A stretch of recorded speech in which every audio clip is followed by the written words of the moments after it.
Progress at the Port of Baltimore following that devastating bridge collapse. The Maryland Port Administration announcing today a fourth temporary channel will open starting tomorrow to allow ships to leave port. You'll remember the Francis Scott Key Bridge collapsed last month after a cargo ship slammed into the bridge, sending it plummeting into the river. 6 construction workers died, 2 of those victims still missing. As you see here today, our Terry Moran traveled with the Secretary of the Army and the head of the Army Corps of Engineers to get a bird's eye view of the work that's being done right now to fully reopen that channel.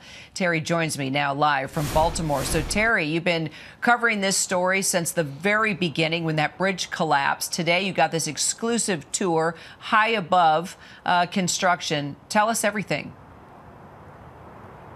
Well, Kara, high above and right up close once again on boat right out there where the bridge went down, and which is now a major milestone today. A channel has been dredged and cleared that is wide enough and deep enough to reopen the Port of Baltimore here to 80% of the vessel traffic that could handle before the disaster. That means people back to work.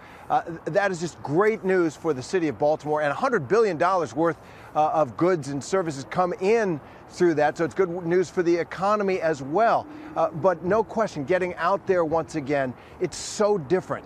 I was here the morning after it happened and got out in a boat a few days later, and there was tangled steel trusses above the water stretching the entire span of that bridge. Most of that is now gone.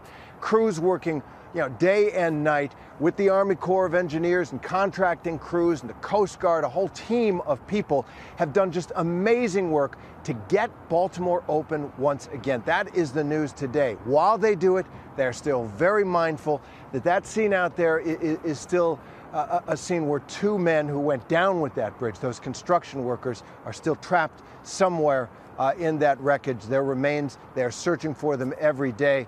The divers, when they are down underwater, they are by hand touching the tangled steel below the water to test its stresses and also to see if they can feel anything. That is how hard they are working on that aspect of this project as well. It is really a remarkable story. Ahead of schedule, Baltimore's reopened to 80% of the vessel traffic that it handled before. A lot of work ahead. All right, Terry, we'll follow everything along there with you. Appreciate it.